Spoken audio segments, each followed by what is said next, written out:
This is One on One.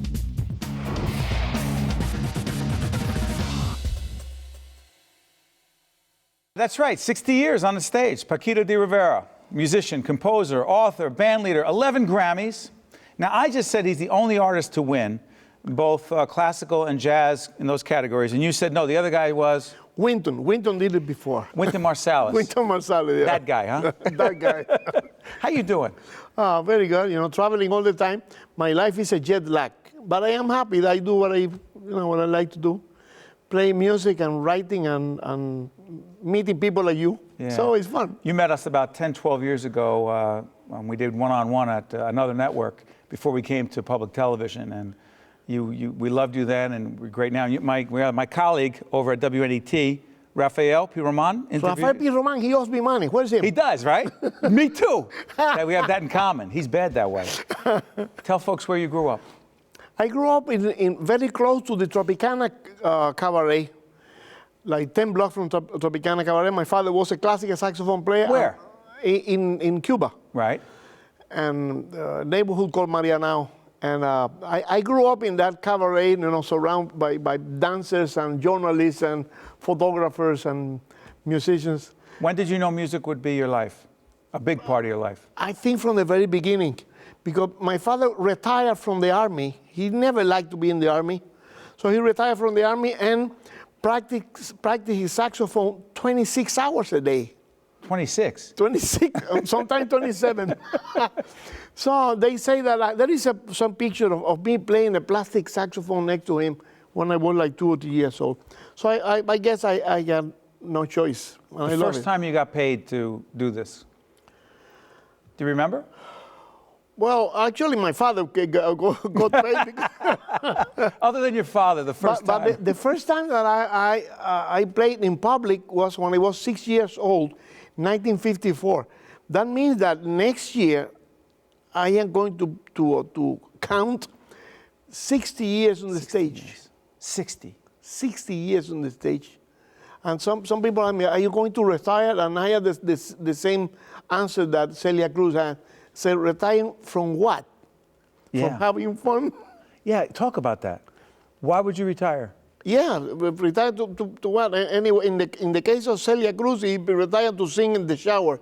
It's better to sing on the stage and you get paid, you know? Yeah, because you love what you do, always have. And the passion for what you do, you've never lost. No, sometimes you feel tired, you know, because all the time traveling and jet lagging. Yes, jet lagging. Yes. Jet lagging.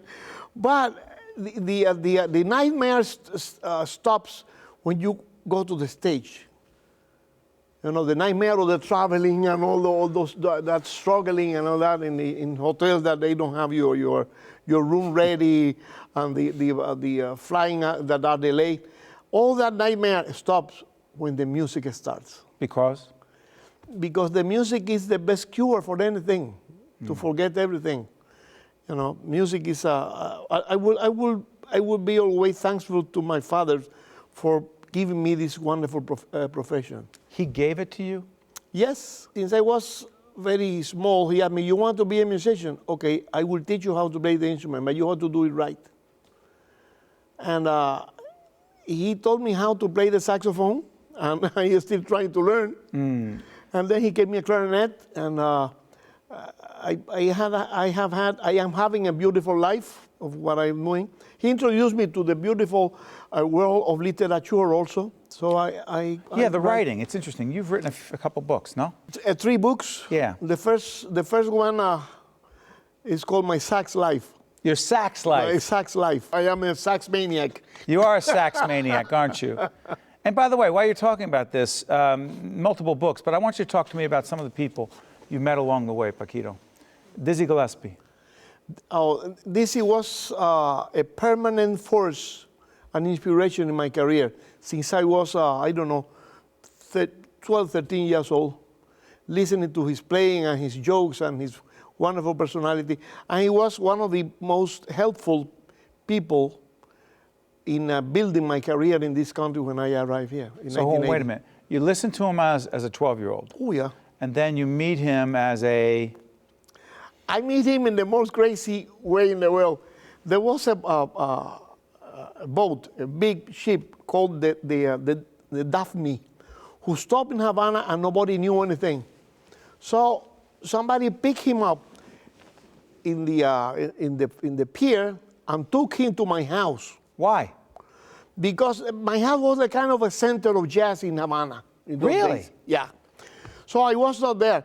And he left a message in Spanglish, said, Paquito, we have been looking for you. ¿Dónde estabas?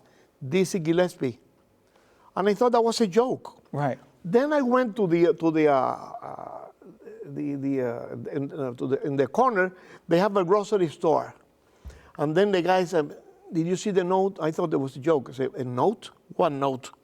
Said there was a black guy, a chubby black guy, dressed like Sherlock Holmes. Oh my God, that is Dizzy Gillespie. So the guy said, Dizzy who? Said, doesn't matter. And you met him?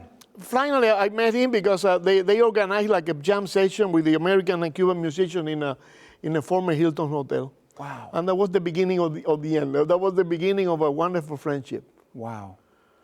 You met some amazing people.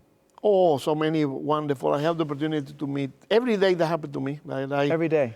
That meet interesting people. Do you think, I know this sounds like a corny question, but I'll ask it anyway. Do you think you were put here to do what you do?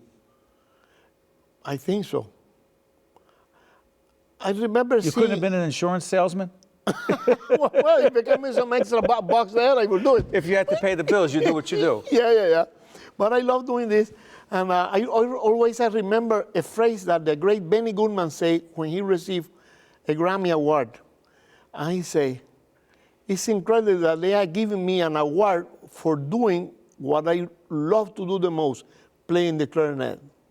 So those 11 Grammys, you know, it's nice to have people say that about you.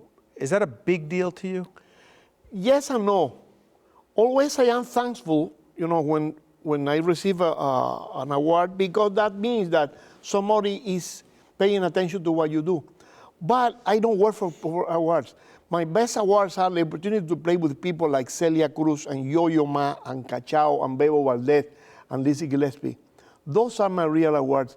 And to meet young people that make good music. So those are the real awards. Go back, because you said Yo-Yo Ma. And that is not someone that I would think that you would mention in the same sentence as Celia Cruz or Dizzy Gillespie, because it's a very different genre. Tito Puente, yeah. Or Tito Puente. Yeah. So here's my question. Where does that fit in? My father was always my father.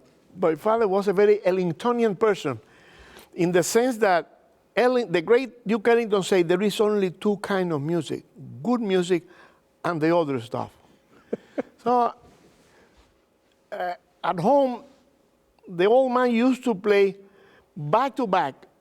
Benny Goodman at Carnegie Hall and his swing orchestra, and Benny Goodman playing the Mozart Concerto for clarinet. I didn't know The Mozart, hold on. the Mozart Concerto for Mozart clarinet. Concerto, back to back. Back to back, he recorded that piece. And I grew up listening to music, and I didn't know the difference between, Mario Lanza and the Machito Orchestra. And we used to Mario Lanza, and how about Enrico Caruso? Oh, well, that happened before, but yes. Yeah, my grandmother, yeah. I don't want to go there. But so you're saying it broke down all the barriers of music. It's just music. It's just music. You have to do adjustment, you know, minor or major adjustment of the different styles of music that you play. You don't play the same way Armstrong, the way you play Ornette Coleman. You don't play the same way the music of Stravinsky than the music of Bach. Mm. But it's all music. You have to adapt to the style. Working with Yo-Yo Ma was one of the highlights of my career. Speaking of highlights, we're about to hear you perform what song? To Brenda with Love. To Brenda with Love. And Brenda is who? Brenda is my wife. She forced me to play this tune on TV. And for that, I have with me a very, very special person, which is my very young and talented pianist, Alex Brown. Alex is playing with you. By the way, your wife said you have to play this song on public television. You must. You must play this on PBS. You must play that and mention my name. I'm going to do it again. With To Brenda with Love, right? Uh-huh. And we very much appreciate and love your work for 60 years. Congratulations on 60 years on the stage, Paquito D'Rivera. Thank you so much. Thank you for Looking having forward me to it. here. It's an honor, as always. Thank you.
One-on-One with Steve Adubato at NJ PAC has been a production of the Caucus Educational Corporation, celebrating 25 years of broadcast excellence, and by the New Jersey Performing Arts Center, in cooperation with NJTV and 134 WNET. Funding for this edition of One-on-One with Steve Adubato at NJ PAC has been provided by the law firm of Gibbons PC, Prudential Financial's Global Communications Department, PSE&G, the New Jersey Education Association, the Fidelco Group, Cone Resnick, and by New Jersey Natural Gas. Promotional support provided by the Star Ledger and NJ.com. Transportation provided by Airbrook Limousine, serving the metropolitan New York, New Jersey area.